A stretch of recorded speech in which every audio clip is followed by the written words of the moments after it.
चुनाव के वक्त चुनावी घोषणाएं और वादे होते रहे हैं और ये होते रहते हैं, मगर आज इस देश के प्रधानमंत्री जब एक बार फिर से अपने राजनीतिक दल यानी भारतीय जनता पार्टी के स्टार प्रचारक की भूमिका में रैली को संबोधित कर रहे थे तो उन्होंने एक ऐसी घोषणा कर दी जो यह घोषणा हमारा आकलन यह था कि 2024 के चुनाव के पहले होती, क्योंकि 24 का चुनाव आने के वक्त उन्होंने अपने तर्कश में ढेर सारे तीर रख डाले हैं, जिन तीरों को चलाकर वो 2024 के चुनाव पर आपको भावुक करके, आपको इमोशनल बना करके वोट लेने की तैयारी में है। देश में पिछले 3 साल से गरीबों को मुफ्त राशन दिया जा रहा है। मुफ्त राशन से जुड़ा एक और निर्णय, वैसे तो ये योजना 1 महीने के बाद उसका समय पूरा हो रहा है। 80 करोड़ गरीबों को मुफ्त राशन देने वाली योजना दिसंबर में पूरी हो रही है, लेकिन मोदी का निश्चय है आने वाले 5 साल के लिए इसको बढ़ाया जाएगा। आने वाले 5 साल तक 80 करोड़ मेरे देशवासियों का चूल्हा जलता रहे, जिसमें से एक तीर तो उन्होंने चल दिया है कि मंदिर का उद्घाटन होने वाला है। राम लला हम आ गए, मंदिर वहीं बना गए। और इसके नाम पर 22 जनवरी से जब ये पूरा खेल शुरू होगा, लाइव टेलीकास्ट होगा, उसका पूरा प्रचार होगा और उसके जरिए आपसे वोट मांगा जाएगा। लेकिन आज जिस घोषणा पर हम आज विश्लेषण करने वाले हैं, प्रधानमंत्री का इस इंट्रो में आपने भाषण सुना, 5 किलो अनाज। आज भारत के प्रधानमंत्री ने एक ऐसी घोषणा और कर दी कि आज इस देश के प्रधानमंत्री ने जो घोषणा कर दी, इस घोषणा का आकलन हमारा यह कह रहा था कि वो 2024 के चुनाव के पहले की जाती, लेकिन आज ही वो घोषणा कर दी गई। विश्लेषण करते हैं, आइए जानने की कोशिश करते हैं कि वो घोषणा कौन सी है और उस घोषणा का क्या असर पड़ेगा, उसका राजनीतिक विश्लेषण क्या कहता है, भारतीय राजनीति पर क्या असर पड़ेगा। क्या 2024 के पहले की जाने वाली इस घोषणा को इन 5 राज्यों के चुनाव के पहले कर देना प्रधानमंत्री नरेंद्र मोदी की हार का डर का परिचायक तो नहीं? क्या ऐसा तो नहीं कि उनके पार्टी का आंतरिक सर्वे भी यह कह रहा है कि 5 के 5 राज्य आप हार रहे हैं? कहीं ऐसा तो नहीं कि उनका प्रायोजित टेलीविजन मीडिया उनको आंतरिक रिपोर्ट दे रहा है कि साहब माहौल ठीक नहीं है, कुछ ऐसी तीर अब छोड़ दीजिए जो आपने बाद के लिए बचा के रखे, बाद में कुछ और देख लीजिएगा। आज की घोषणा इसी बात को लेकर के हुई कि आज भारत के प्रधानमंत्री ने कहा कि 5 किलो अनाज अगले 5 साल के लिए और मिलेगा। देखते हैं पूरा विश्लेषण इसका क्या है। स्वागत है आपका मेरे सोशल मीडिया प्लेटफॉर्म पर।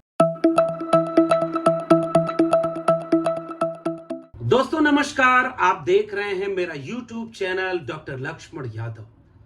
स्वागत है आप सबका मेरे इस खास प्रोग्राम में, जिसमें मेरी कोशिश होती है कि 2024 के चुनाव के पहले तक मैं राजनीतिक घटनाओं का विश्लेषण करूं, आपके सामने अपनी टिप्पणी साझा करूं, ताकि आपको अपनी राय बनाने में शायद थोड़ी बहुत मदद मिल सके। इस कोशिश के साथ मेरा यह शो आपके बीच में है, जिसके जरिए मैं लगातार राजनीतिक घटनाओं का विश्लेषण करता जा रहा हूं। जैसे आज एक ऐसा बयान आया जिसका विश्लेषण बेहद जरूरी बन जाता है, और वो बयान किसी सामान्य राजनेता का नहीं है। इस देश के प्रधानमंत्री जिल्ले इलाही शहंशाह हिंदुस्तान, उनका बयान है। और आज वो शहंशाह हिंदुस्तान एक चुनावी भाषण दे रहे थे। अपने भाषण में उन्होंने एक घोषणा की। उन्होंने घोषणा करते हुए कहा कि भारत में आज के बाद 5 किलो अनाज जो पहले से मिलता चला आ रहा था, अब वह मुफ्त में अगले 5 साल तक और मिलेगा। भारत के प्रधानमंत्री के बयान का पूरा मजमून यह है कि प्रधानमंत्री गरीब कल्याण अन्न योजना के तहत देश में पिछले 3 साल से गरीबों को मुफ्त राशन दिया जा रहा है। जी, आपने ठीक सुना, गरीबों को मुफ्त रेवड़ी दी जा रही है। नहीं नहीं नहीं, गलती हो गई, गरीबों को मुफ्त राशन दिया जा रहा है। वैसे तो इस योजना का समय 1 महीने बाद पूरा हो रहा है, लेकिन मोदी का निश्चय है कि आने वाले 5 वर्ष के लिए इसे बढ़ाया जाएगा। आने वाले 5 साल तक मेरे 80 करोड़ देशवासियों का चूल्हा जलता रहे, ये मोदी की गारंटी है।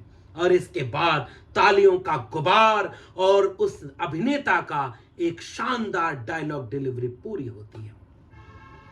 प्रधानमंत्री गरीब कल्याण अन्न योजना के तहत 5 किलो मुफ्त में रेवड़ी बांटी जाएगी। नहीं, माफी, गलती हो गई, 5 किलो मुफ्त में अनाज बांटा जाएगा। कैसा लगा आपको ये सुनकर? इसका विश्लेषण क्या इस देश के जागरूक नागरिक को करना जरूरी नहीं है?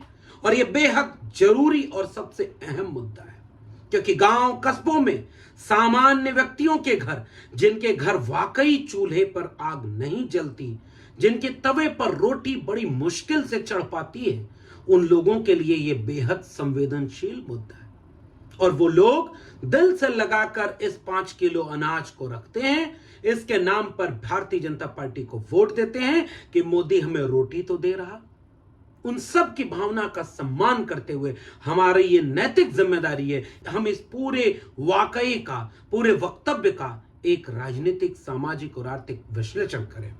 आइए विश्लेषण करते हैं कि अगर हम विपक्षी खेमे में इंडिया गठबंधन के प्रमुख होते, अगर हम इस विपक्षी दल को जोड़ करके एक प्रेस कॉन्फ्रेंस करते आज ही शाम को कि नरेंद्र मोदी हमारे 5 सवालों का जवाब दें। यह अलग बात है कि वो इंडिया गठबंधन जिससे घबरा गए थे नरेंद्र मोदी, वो कभी उसे घमंडिया गठबंधन कह रहे थे, कभी इंडी अलायंस कहने लगे और वही भाषा मीडिया बोलने लगी। लेकिन अभी 5 राज्यों के चुनाव के वक्त ऐसा उसमें आंतरिक कलह मची और सब दोष कांग्रेस को दे रहे कि भाई कांग्रेस तो अपना विधानसभा चुनाव लड़ने में व्यस्त हो गई, उसे तो इंटरेस्ट ही नहीं, क्योंकि कांग्रेस को लगता है कि अगर चुनाव जीत गए तो हम एक ऐसा माहौल बनाएंगे जिसमें ज्यादा वोटर हमारे पास होंगे तो हम ज्यादा अलायंस बना लेंगे। और तो और उन्हें यह भी लगता है कि हम सीट बार्गेनिंग में अपनी क्षमता ले लेंगे। और यह होते होते नीतीश कुमार का बयान हो, चाहे अखिलेश यादव का बयान हो, ममता बनर्जी की खामोशी हो या अरविंद केजरीवाल का मामला हो, ये सारी चीजें आंतरिक रूप से लगती हैं कि सब ठीक नहीं है। इंडिया गठबंधन में साझा रैली होनी थी अक्टूबर में, मध्य प्रदेश से शुरू होनी थी, उसको बंद कर दिया। उसको कहा कि ये रैली नहीं होगी क्योंकि कमलनाथ है वहां, उनके नाम के आगे कमल है। ये तो अखिलेश यादव की टिप्पणी आपने सुनी होगी। और तो और वही कमलनाथ उन 14 बैन किए गए इंडिया गठबंधन की तरफ से एंकरों में से एक नविका कुमार को हेलीकॉप्टर में बिठाकर इंटरव्यू देते नजर आए।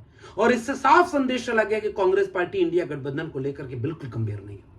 हालांकि आने वाले वक्त में देखना दिलचस्प होगा कि कांग्रेस पार्टी अपनी जिम्मेदारी निभा पाती है या फिर से उसे लगता है कि क्षेत्रीय दलों ने हमारा वोट बैंक खींच लिया है, अब पहले इन क्षेत्रीय दलों का विनाश कर लें, भले 24 में हार जाए 29 में आ जाएंगे। या कांग्रेस पार्टी को सद्बुद्धि आती है और वो सबको लेकर के 2024 में दिल्ली की सत्ता को बदलती है। और अगर उनके मन में दिल्ली की सत्ता को बदलने की ईमानदारी है तो प्रेस कॉन्फ्रेंस करके मोदी से 5 सवाल पूछें।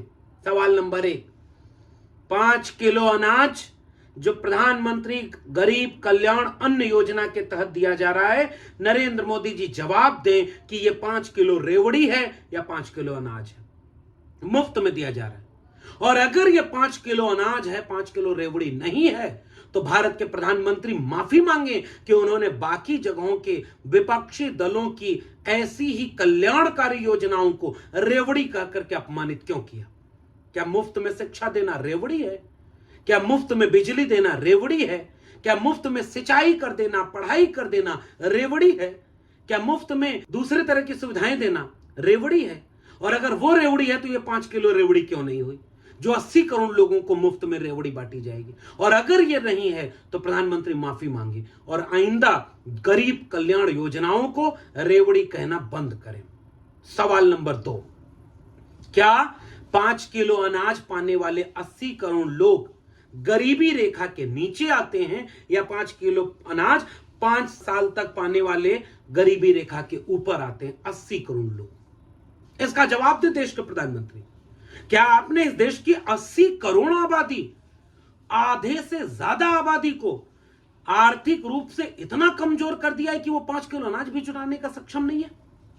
अगर 5 किलो अनाज न मिले तो उनके घर में रोटी न बने, क्या आपने उनके परिवारों को इतना कमजोर कर दिया है 80 करोड़ लोगों को? इसका जवाब दे भारत के प्रधानमंत्री।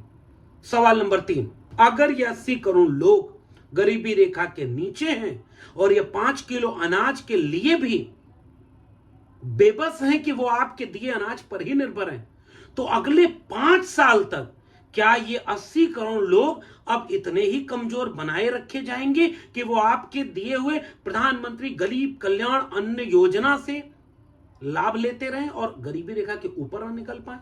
इसका मतलब आपकी कोई पॉलिसी अगले 5 साल तक नहीं होने वाली और आप 5 साल तक इनको 5 किलो अनाज पर ललायत और बेबस रखेंगे। इसका सवाल इस देश के नेताओं को, इस देश के प्रधानमंत्री से पूछा जाना चाहिए। देश का प्रधानमंत्री यह जवाब दें कि क्या 80 करोड़ लोगों में से 20 करोड़ लोग भी कल को 1 साल बाद इतने सक्षम कर दिए नहीं जाएंगे कि वो अपने 5 किलो अनाज अपने घर में अपनी कमाई से ले आए? क्या इस देश की तरक्की के लिए जरूरी नहीं कि 80 करोड़ लोगों को 5 किलो अनाज देने की बजाय उन्हें इतना सक्षम किया जाए कि हर 80 करोड़ घर में 5 किलो अनाज अपनी क्षमता से डेवलप हो? तभी ना अर्थव्यवस्था चलेगी। सवाल नंबर 4, 5 किलो अनाज जो देने की बात कही गई है, अगर कोई परिवार आपके मुताबिक 5 किलो अनाज भी कमाकर घर ले आने के लायक नहीं बचा है, तो उस परिवार की बाकी बुनियादी जरूरतें कैसे पूरी होती होंगी? और मैं उसका विश्लेषण करते हुए आऊंगा इस बात पर, आपको बताऊंगा कि इस 5 किलो अनाज के मुफ्त में देने से आपने क्या क्या गिरवी रख दिया है। अगर कोई 5 किलो अनाज मुफ्त में पाए तो उससे कितने रुपए उसके बचेंगे? 100 रुपए, 150 रुपए? इससे ज्यादा तो नहीं बचेंगे 5 किलो अनाज से। 150 रुपए का सामान देकर मुफ्त में आपने क्या इस देश के लोगों का 1,500 रुपया जेब से नहीं निकाल लिया? पेट्रोल का दाम बढ़ाकर, डीजल का दाम बढ़ाकर, कभी प्याज का दाम बढ़ाकर, कभी टमाटर का दाम बढ़ाकर, एलपीजी सिलेंडर को 1200 रुपए में पहुंचाकर, खाने वाले सरसों के तेल को 200 रुपए में पहुंचाकर, शिक्षा को कई गुना महंगा करके आपने इस देश के लोगों को 150 रुपए का अनाज देकर 1,500 रुपया उनका हर दिन का नहीं लूट लिया? इसका जवाब इस देश के प्रधानमंत्री क्यों नहीं देते? क्या इस देश के प्रधानमंत्री को यह नहीं देना चाहिए? 150 रुपए का अनाज। और 5वां और आखिरी सवाल, इस देश के किसानों से जब आप गांव में जाएंगे तो पूछेंगे, किसानों को उनका बचत का 2.5 गुना, उनकी लागत का 2.5 गुना कब मिलेगा? अभी तो वो वादा पूरा नहीं हुआ, 2 करोड़ रोजगार, 15 लाख, अब तो भूल भी गए होंगे आप। आपको भी लगता होगा क्यों बार बार इसको बोलते हो? भारत के प्रधानमंत्री नए नए डायलॉग भी तो बोलते हैं, उस पर देखो। तो आप तो भूल गए होंगे, आप तो सवाल नहीं पूछते, आपको लगता है कि उनसे बेहतर कौन? वो तो भाई शेर है हमारा।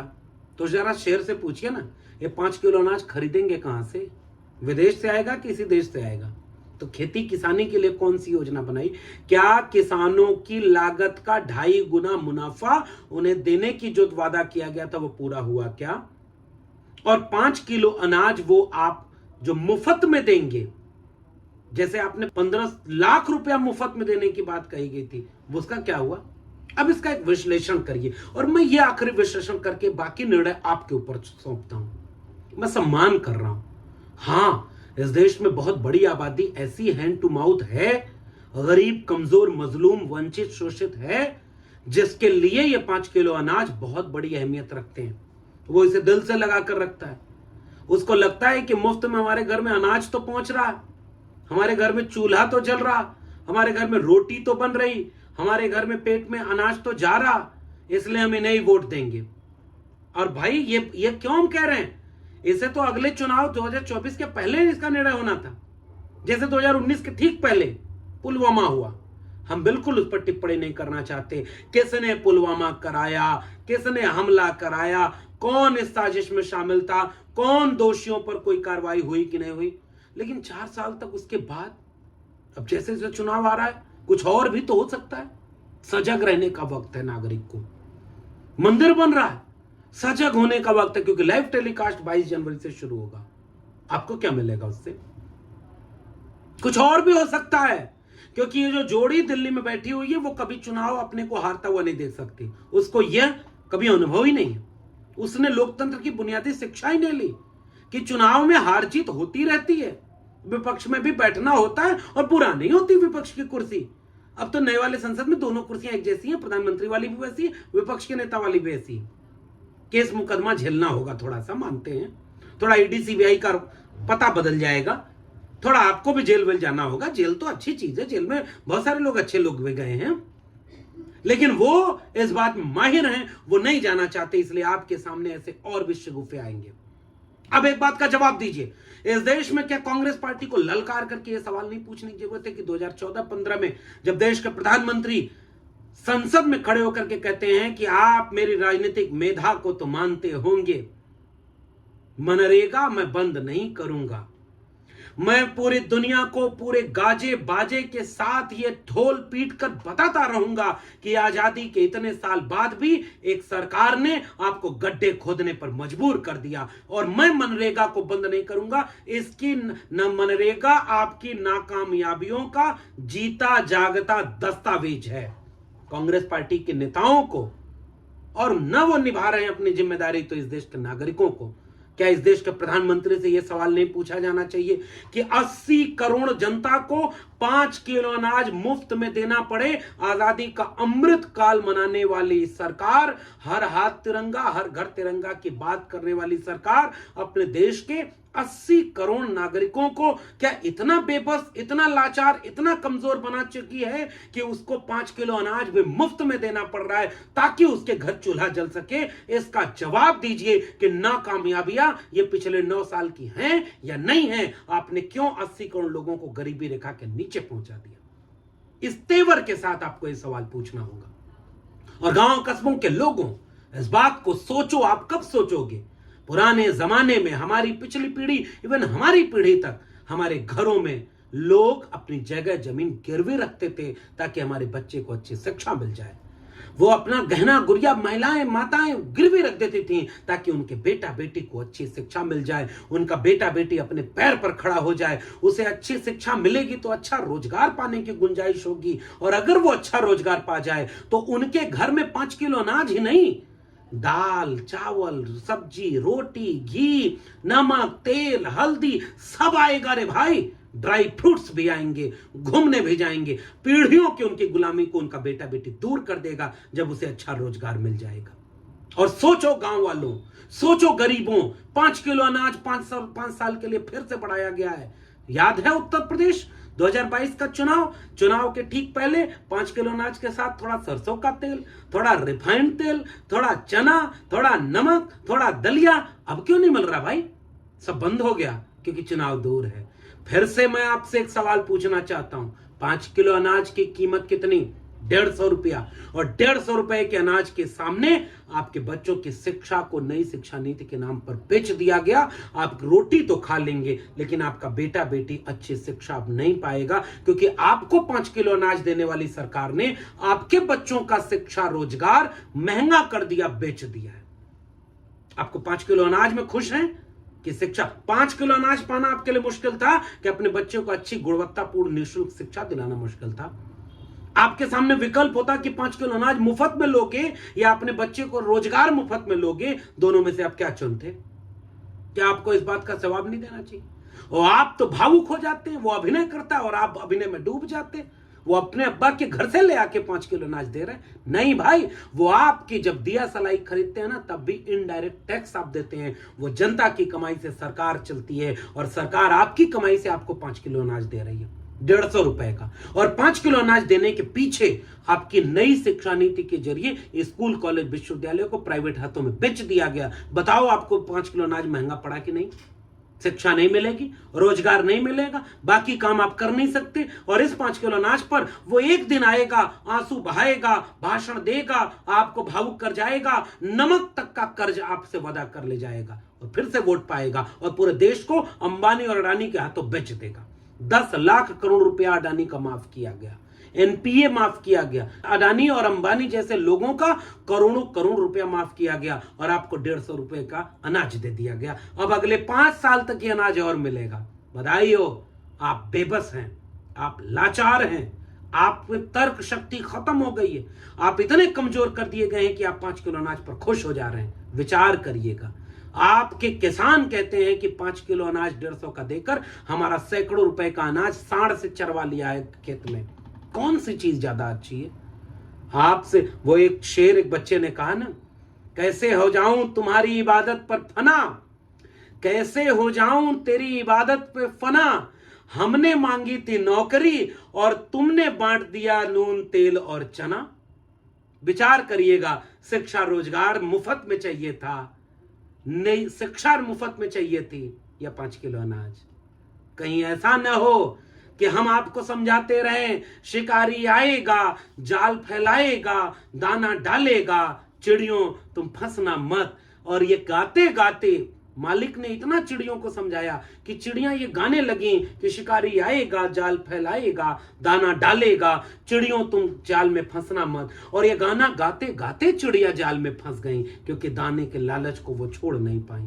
फिर से कह रहा हूं, फंस गए सब तो अलग अलग मत उड़ो, एक साथ जाल लेकर उड़ो, जाल को पहचानो और जाल से अपने पंजों को आजाद कर लो, इससे पहले कि आजाद करने की संभावना ये खत्म हो जाए।